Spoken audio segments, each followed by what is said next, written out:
On today's Locked On Texans podcast, we dive into the expectations that we have here on the Locked On Texans podcast for the Houston Texans pre-draft and free agency. Dive into the rumors surrounding Deshaun Watson and the possibility of him being traded to the Washington Commanders now.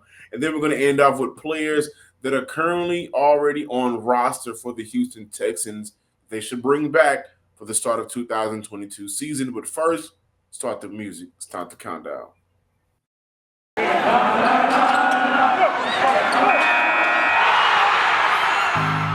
You are Locked On Texans, your daily Houston Texans podcast. Part of the Locked On Podcast Network, your team every day.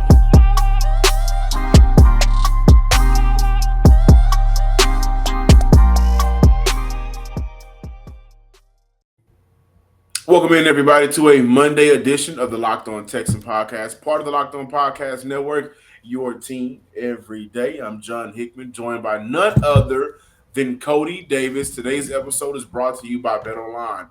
BetOnline has you covered this season with more props, more odds, and more lines than ever before. BetOnline is where the games start. And for today's episode, we will dive into the rumor mill with Deshaun Watson, and will he be a Commander? Will he be whoever he's going to be with as he gets prepared? He's going through the legal process today, and so we'll keep an eye on that throughout the week. But before we talk about that, Cody, we got to talk about how we feel about the Houston Texans before we get into the free agency period and before the draft with Lovie Smith and now as head coach. And I definitely want to highlight something that Lovie Smith said while speaking with Albert Breer of Sports Illustrated. Lovie Smith admits he loves the purity of the game and coaching it, realizes he has some unfinished business in Chicago and in Tampa Bay, and he can't let some of the same mistakes follow him to Houston. One of those mistakes, I believe, is just not being a part of the modern game. However, I looked at his resume, his short resume in Tampa, and of course, the long period in Chicago. First with Tampa, the 2014 Bucks were one of the worst turnover teams in the league with 33 giveaways that year, 28 the following year. I think that's an area of emphasis for this team led by Lovie Smith. Also, I expect this team to be better with ball security under Lovie Smith because he knows how important it is to not turn the ball over, especially considering how much he emphasizes taking the ball away. One of the issues for Lovie Smith in Chicago was he was never able to find a OC or offensive talent on the field consistently. The Bears' offensive ranking from 2009 are as follows: 19th, 21st, 17th, and 16th. Lovie's best offensive years were with Ron Turner as OC, where at one point during the 2006 season, at the end of that season, they were ranked second overall on offense, but ultimately ended with the Bears ranking 23rd in the NFL in yards per game and 29th in rushing. For Lovie, in terms of what I wanted to see this season and during his 3-year tenure as the Houston Texans head coach, is a modern offense. That's why I think when we look at Pep Hamilton, who worked with Lovie Smith in Chicago as a quarterbacks coach, that's why I think that relationship is so important for the Houston Texans, because what Lovie will bring is what he called a no-coast offense, just finding ways to attack the defense, whether that's through the power run or spreading it up with a more West Coast offense, feel to get your offense in better situations where they can win. A lot of these one-on-one situations that, the Houston Texans in the last 2 years have failed to do so. And I can't stress this enough, how important it is for this team to go into free agency and the draft and address the offensive needs, get some talent across this offense in order to, number one, help out your quarterback in Davis Mills, which is something that the Chicago Bears were never able to put together consistently, whether that's with Rex Grossman, Kyle Orton, or the up and down years with Jay Cutler. get more accustomed to this game. And today's game is about hitting you from every angle, finding guys that do something so well that they can do it completely. I mean, over and over again. Excuse me, in the NFL. So I think one of the mistakes for Lovey is leaving that he can work through and not bring to Houston is leaving the past in the past. And it's important for him to coach the defense. He wants to do that. That's why I wanted to include he loves coaching the purity of the game. However, make sure that you are allowing your offense to blossom, and to do so, Pep, Lovey, and Nick Casario is going to have to work together, in my opinion, to bring in a lot of talent for this Houston offense. The mistakes that Lovie Smith made, especially when he was the head coach during his time in Chicago and during his time with the Tampa Bay Buccaneers, which I kind of want to throw that one out the window because I think the last year he was the head coach there, which was what 2014. There was 2015, they had an improvement that yeah, year. yeah, 2015. So that was Jameis Winston's rookie season. So that means the season before then, which was 2014, the Buccaneers was actually kind of tanking for Jameis. So, I kind of want to throw that out the window. But when you go back and you take a look at Lovie Smith's time with the Chicago Bears, he did have a legendary run, but that was only because we all know how good that defense was. And at times, I do remember the offense was, kind of up and down, but, after everything that you just finished talking about, especially from what Lovie Smith said, how he wants to not have the same mistakes that he made during his time in Chicago and to have a better offensive team, I think he's going to have an opportunity to do so here because when you take a look at the Houston Texans in 2022, yes, I understand this is not an offensive team that no longer has the likes of Deshaun Watson, Lamar Miller, DeAndre Hopkins, and all the rest of those boys, but the Texans on the offensive side of the ball, looking at their roster as of right now, Davis Mills, we already know what to expect out of Brandon Cooks, Brevin Jordan, Nico Collins. There's a lot of young, proven potential there. And I think if they continue to develop, we're possibly going to see one of the best offensive teams that has ever played under Lovie Smith. Now, the best part about all of this is why it was so important for Lovie Smith to make sure that they keep Pep Hamilton on I agree. staff. And He and needs what that I'm most continuity. he's exactly, and I think of course, Lovie Smith is going to be the head coach, but I kind of feel like this is going to be one of those I take care of defense, you're going to take care of offense. And even though we're going to look at the offensive numbers throughout the 2022 season and say Lovie Smith has done X, Y, and Z, I think this is going to be a year where we're going to give a lot of credit to Pep Hamilton. And I'm very interested to see how that is going to be because, look, over the last, 3 to 4 years, especially during those times with Bill O'Brien, we didn't know who was calling plays. There was some moments Bill O'Brien came out and said he was the primary play caller. There was sometimes he came out and said it was Tim Kelly. Bill O'Brien leaves, you have Tim Kelly. He's the primary play caller, but it seems like he was still. It was like he was under a spell of Bill O'Brien where he did not want to get away from everything Bill O'Brien taught him. I think we're really going to see a very good offensive team under Pep Hamilton, and I do believe all the offensive struggles that we saw Lovie Smith had throughout his career, especially during those mediocre years in Chicago and in Tampa Bay with Pep Hamilton on his side, I definitely do not see that's going to be the case here in the city of Houston. And I definitely want to add this for Houston. I think it's very important that they don't get, I guess, one player minded or one player at a position minded. And what I mean by that is, oh yeah, we have a Brandon Cooks and we may even have a Nico Collins, and so that may not be an area of emphasis that we need to bring in the player or improve in. We're just going to trust our guys. I don't think that's how the NFL works anymore, right? When we look at the Kansas City Chiefs, there are some games, especially this last season, where Tyreek Hill is not a part of the game plan, but you see McCole Hardman having a good game, right? There are some games when we look at the Rams, for instance, where Cooper Cup is going to get his, right? But Vance Joseph is having a big game, right? Odell, when he traded from, he's having some big moments, right? So I think we, especially when we look at the Cincinnati Bengals, they have three wide receivers that went over 1,000 yards. So, and I'm not just picking on the wide receiver group because I definitely believe that Houston must come out of the free agency and the draft. The free agency with a veteran running back, I like Marlon Mack or Sony Michelle. And when we look at the draft, there's so many talented backs coming out where you can pick who you want, but they must create an offense where you got different guys that are able to do different things better than the next guy, but it works well together. So you may have a better possession receiver when you need a first down, you can go get them. You may have that stretch the field receiver where you want to take a big shot down the field or your red zone target, right? Your short running back or your big play, explosive, dynamic running back. I believe Houston can do an upgrade at tight end along with Brevin Jordan.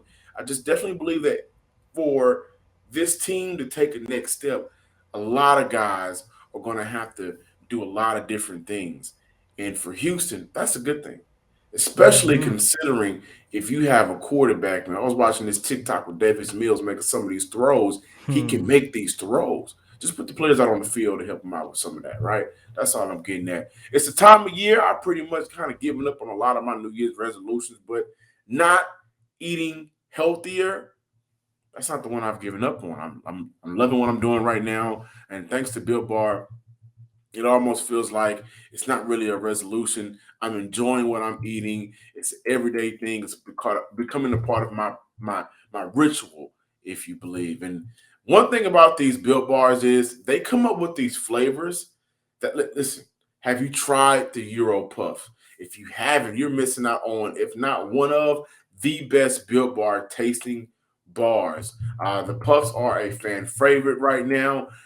Incredible flavor, yummy, cinnamony, chocolate Euro-y, coconut marshmallow-y. You got the banana cream pie. Those are also one of the flavors that the fans really enjoy. All the Built Bars are covered in 100% real chocolate.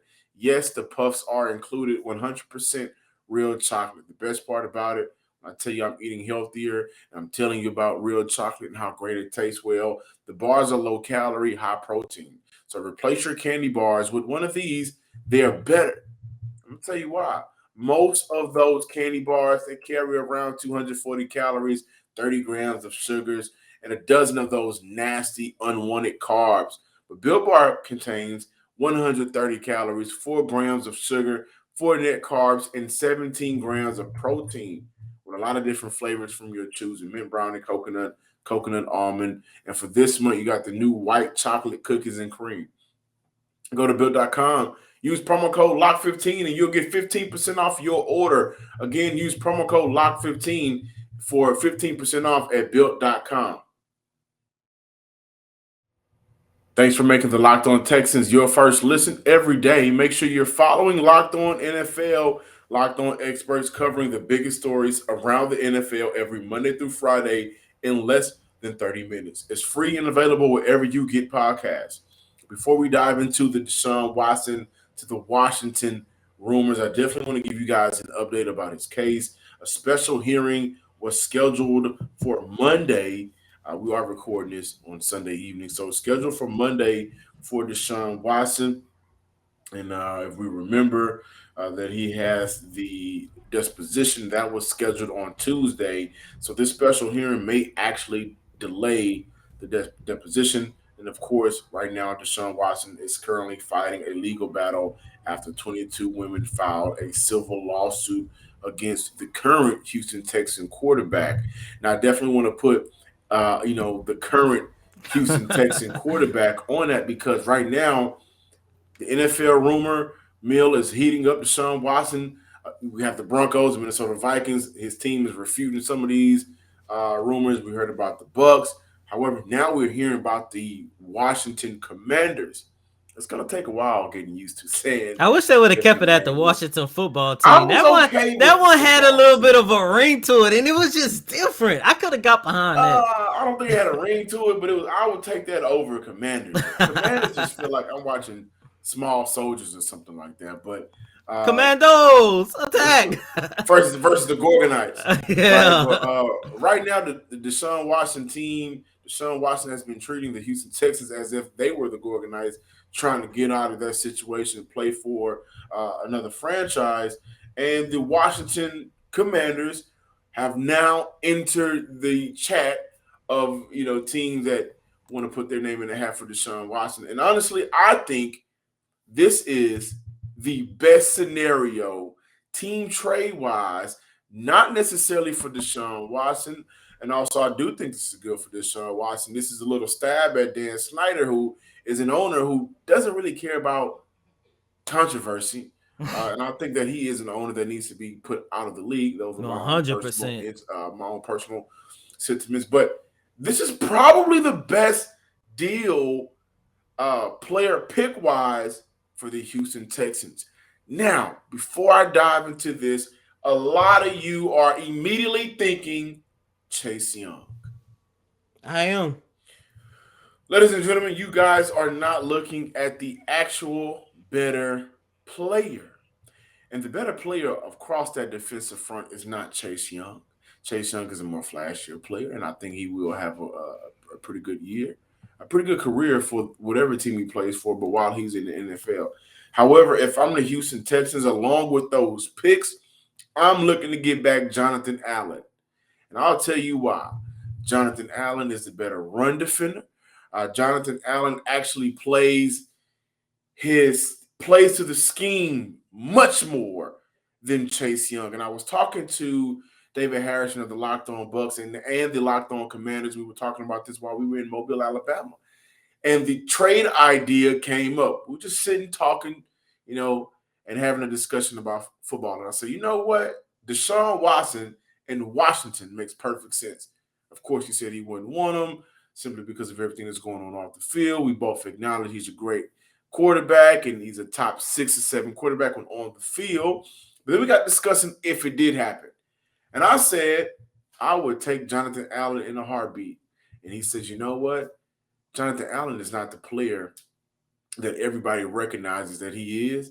And everybody's looking at Chase Young. Well, right now, when it comes to football, Jonathan Allen is the better player. And I think this works out for Houston simply because what you will be getting back for Lovie Smith is a player that can do a bunch of different things across that defensive front. He's very hard to block.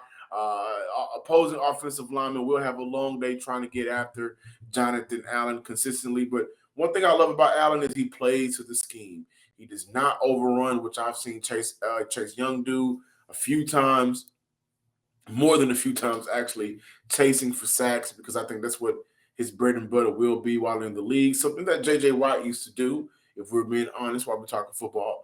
And so, but for Houston, this makes sense because you get an immediately stud dynamic player. You would get those picks back, which you can use immediately to address other positions.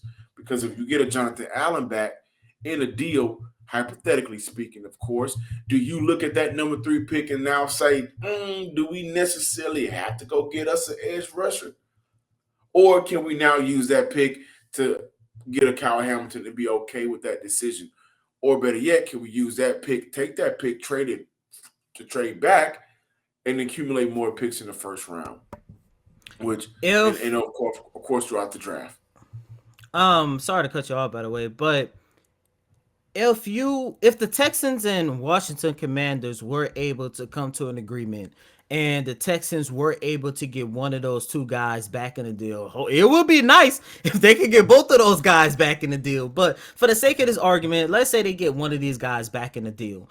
And I would say, okay, then I would be okay with the Texans trading back that number 3 pick, and then you work your magic from there. Jonathan Allen is a really good player at this stage in his career. I would not be mad if Allen was a part of that trade. However, John, and I think this might be the most important factor of whether or not Nick Caserio would ask for Allen or Young back in the trade. Jonathan Allen is 27 years old. And if we're being real honest about the Houston Texans rebuild, yes, we feel confident in Lovie Smith. There's potential in Davis Mills, but if we are keeping it 100, this is still a team that is still at least 3 years away from competing for the playoffs again. With that being said, Jonathan Allen is 27 years old, which means he's going to be 30 by the time the Houston Texans can finally start competing consistently for the playoffs. As in terms of Chase Young, you're looking at a guy who is 22 years old. In the next 3 years, he's going to be 25 years old. Plus, the upside for Chase Young is still a hell of a lot better than the upside of Jonathan Allen right now. As of right now, this is probably the best version that the NFL will ever see out of Allen. He might take one or two more steps prior to before we start seeing a decline in his game. But as for Chase Young, as I mentioned, 2 years, 9 sacks. The guy is only going to continue to get better. If I'm Nick Caserio, yes, Jonathan Allen might look good as well, but I still want a guy who would definitely be a part of my long-term future in Chase Young. And I think that's part of the biggest reasons why people, including myself, would like to see Chase Young back in this deal. Because like I mentioned, Chase Young, John Gennard, for the next 5 seasons together, they can build something special versus Allen, who he's already at the peak or close to it. I do want to mention that this year, let's say Houston does want to, pull a trigger on bringing him in. He would only be a 9.5 million dollar cap hit this year, and then the next following years it would be 21.5, 21.5, and then 23, which will work out for Houston if we look at the immediate ramifications of the deal. They'll get out of that Deshaun Watson contract. They only have to pay Jonathan Allen, as I mentioned, $9.5 million for this year, and then the Houston Texans cap situation does get better for next year, so they'll have some more funds in the bank to facilitate his contract and also facilitate other players as well. I'm looking at right now. I know a lot of us are looking at the future, and we're already putting this team in a 2 to 3 year time span. But after what I just saw from the Cincinnati Bengals, I'm not going to do that. I don't think it's fair to do that before we even look at what they But do with free agency and the but you draft and the can't season gets do here. that, John. You It's can't a do part that of the game. We because can we can we but can judge a team off right now. yeah, we can, but look, I think it's unfair for people to look at the Cincinnati Bengals and say any team can go from a 3 to 4 win team and all of a sudden get to the Super Bowl. That's unfair because first and foremost, Joe Burrow was a stud coming out of college. He's basically a generational talent. And look at the talent and look at the young build that Cincinnati has built around him.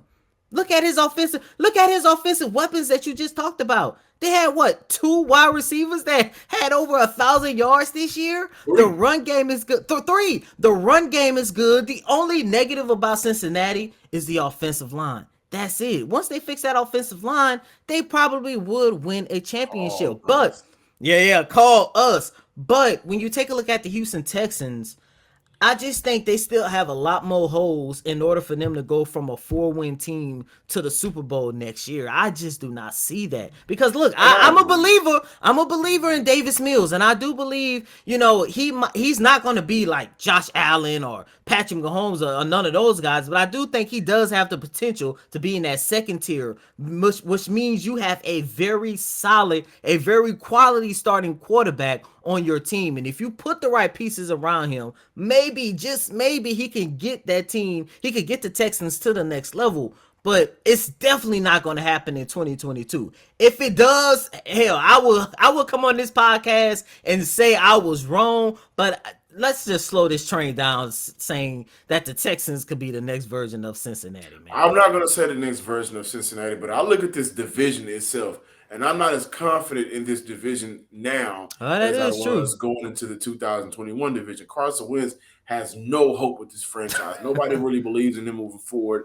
I look at the Tennessee Titans as a team where you know what you're going to get. They're very beatable. Force Tannehill to be Tannehill, and then the rest can possibly fall in line. And the Jacksonville Jaguars, with their new coach and Doug Peterson, who I think is a great coach, I'm not 100% sure. We shouldn't be saying the same thing about the I'm sorry, not the Cincinnati Bengals, the Jacksonville Jaguars, as you just said about the Houston Texans, right? Just because you get a new this and a new that and all this doesn't mean you will be, a playoff team or bound. So for Houston, I am looking at right now this pre-draft and pre-free agency expectations where I think they can be better as long as, hey, Lovie Smith, hey, Pep Hamilton, you guys are opening up everything, getting more modernized to the game, which I know that's why Pep Hamilton was brought in, especially with his work with Andrew Luck, and allowing this offense to put points on the board. I'm not worried about the defense. I'm worried about the offense. But in terms of Deshaun Watson moving on, I would like Jonathan Allen. Hell, if The Washington Commanders wanted to give us an extra pick, and we'll take Montez Sweat, another guy who's a baller. I I'd be take him. satisfied. I'd definitely be satisfied if we had the opportunity to get Montez Sweat. The football season may be over, but basketball is in full steam for both pro and college hoops. Before we get into it any further, it makes you great. Um, you could have called me if you needed some help with them vocals.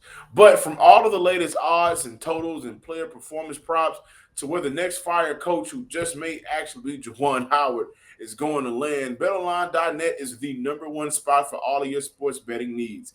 BetOnline remains the best spot for all of your sports scores, podcasts, and news this season. And it's not just basketball. BetOnline is your source for hockey, boxing, and UFC odds right down to the Olympic coverage. Head to the website or use your mobile device to learn more about all of the trends happening now in action because BetOnline is where the game starts. Thanks for making the Locked On Texans your first listen every day. Now make your second listen Locked On NFL Draft. Ryan Tracy and former NFL cornerback Eric Crocker bring the NFL Draft to life every day with insight and analysis, on college football prospects and NFL front offices. It's free and available wherever you get your podcasts.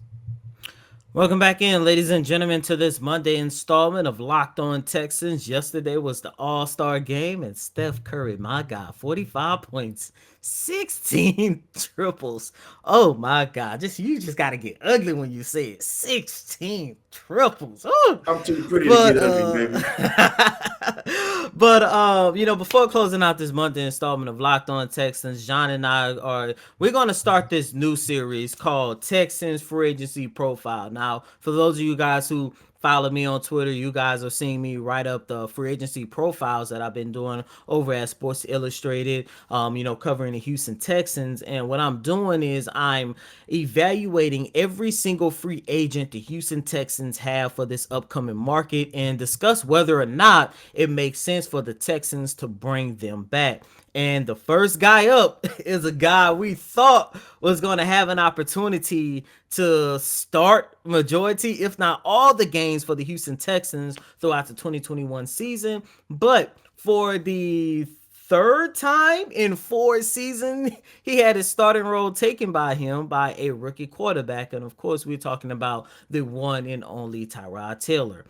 John, listeners, and viewers, I do believe Taylor's time with the Houston Texans will be over because according to a source, and John, you know this as well, Tyrod was kind of disappointed. He was extremely hurt when David Culley replaced him for Davis Mills to finish out the season. And, it was a little bit expected. I was also told part of the reason why Tyrod Taylor did not look so great when he came back from that hamstring injury was due to the fact that he came back too soon. He was trying to fight the same thing that happened to him in Cleveland, the same thing that happened to him in Los Angeles, having his starting role being taken by a rookie quarterback, an unproven rookie quarterback. But John, the reason why I want to start day one of the Texans free agency profile, and I want to look at Tyrod Taylor right now, you made a statement last week when we was talking about whether or not the Texans should bring in a veteran quarterback. Even though I believe that Tyrod Taylor's time in Houston is over, do you think the Texans should bring him back? Only because, as you mentioned, you would like to see the Texans keep a veteran quarterback around because you really don't know what's going to happen with Davis Mills in terms of his health or whether or not he hit a wall in terms of his development. And two, and most importantly, we all know when Tyrod Taylor is healthy, he is still a very solid quarterback in this league. Yeah, I think Houston definitely needs to scout the market for a veteran quarterback. I don't think it's Tyrod Taylor. I think for Houston, there are 2 ways that they can attack this thing. Number one, and I've seen it on Twitter, I'll probably discuss a little bit more throughout the week, where I'm seeing the Texan timeline divide over is Davis Mills a quality quarterback or can he be a quality quarterback or was it just 4 games of a sample size where he looked good at the end of the year where nothing really mattered, right? But I do think that Davis Mills played well enough to where if Zach Wilson isn't going to get, a controversy of being benched for next season, if Trevor Lawrence, if any of these rookie quarterbacks don't get into the whether or not they should bring in their teams to bring in another quarterback for the following season, then I don't think Davis Mills needs to be in that conversation. I think Davis Mills should be in the conversation of being the quarterback for next year. That's my opinion. For the Houston Texans, who want to win games, want to put fans back in the stadium, they may actually scout the quarterbacks market. And whenever they can move on from Deshaun Watson, hopefully it'll be before free agency or the draft, they'll bring in a quarterback, a veteran quarterback that can actually win them some games. So we're looking at a Jameis Winston that's going to be a free agent. I mean, Aaron Rodgers may be a free agent this season, and maybe Houston can pull off something. Um, but as of right now, getting back to your point, I don't think it's Tyrod Taylor. And I'll say this: I think Tyrod Taylor has had a great career for what it's been. I think it's time for Tyrod to retire. Mm, When I look at Tyrod Taylor, even when he was the healthiest, game one he looked good. The first half against the Cleveland Browns, he looked good. But it's been that same story, and I don't think Houston can afford that anymore. He's hurt when he comes back. If he comes back, is he 100% healthy? Can he be? Is he going to be a shell of himself? Can he be anything that he already was before the injury? And I say that because if Davis Mills does regress, if there is an injury with Davis Mills, if it doesn't pan out, well, can Houston afford another season of a bad Tyrod Taylor mm. or unhealthy Tyrod Taylor? And so those combinations of ideas and thoughts that come into my head makes me immediately say, no, Tyrod Taylor should not be brought back by the Houston Texans. And I'd be okay with Houston going to look at a Teddy Bridgewater, who I think is phenomenal coming off the bench in that relief role as a backup quarterback. If Houston does want to become more competitive and they feel like there's a better quarterback out there, like I mentioned with Jameis Winston, okay, then you go get Jameis and then allow a true quarterback competition. But for Mm. Tyrod Taylor, I think that his time in the NFL was a great moment. The first quarterback to take Buffalo to the playoffs in 20 years, and then had a great charity run after that because of the Buffalo Bill fans are just amazing. But I think it's time for retirement, and I don't think that Houston and Tyrod should hop in the bed together moving forward. I'm not gonna say go as far as to say it's time for him to retire because as we saw when healthy, especially at the beginning of the season, he still has something left in the tank, and I do believe if he does not, if he does not suffer that grade two hamstring strain, then we're looking at a possibility where you and I will be sitting here talking about the whether or not the Texans should resign him and let him go at it being the Texans starting quarterback again. But I think Tyrod Taylor free agency is going to determine where do he think he is right now in his career. You know, if he still think he has an opportunity to start for some team around the league, at least compete for an opportunity to be a starter, then I could see him going out and exploring the market.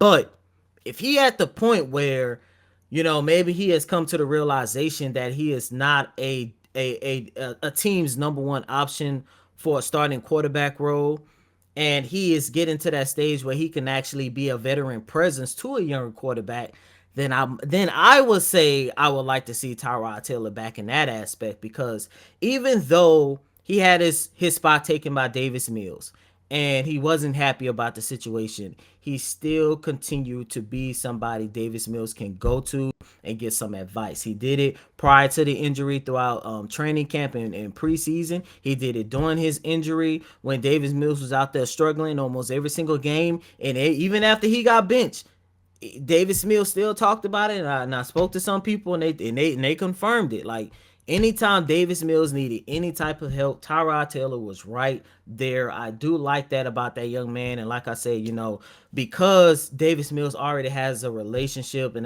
then has already established camaraderie with Tyrod, I would not be mad, but only if Tyrod Taylor can say, you know what, I'm no longer a team's number one guy. Let me just find some stability, maybe sign like a 2-year contract here and, you know, help Davis Mills get to the player that we kind of think he could get, especially after those 4 games that he ended the season with. I'm John Hickman. Make sure you follow us on Twitter at Locked On Texans. Like us on Facebook. We're like 5 subscribers away from 700 on YouTube. So if this is your first time checking us out, make sure you subscribe to the Locked On Texas podcast. Like us, comment as well. Who would you like in the Washington deal? Chase Young, Jonathan Allen, Montez Sweat. Would you prioritize picks over players? We want to hear back from you. And do you think Tyrod Taylor should be brought back by the Houston Texans? Cody. As always, I'm your host, Cody Davis. Please remember to follow me on Twitter at Cody Davis _24. Once again, that's Cody COTY DAVIS _24. Until next time, ladies and gentlemen, peace. And so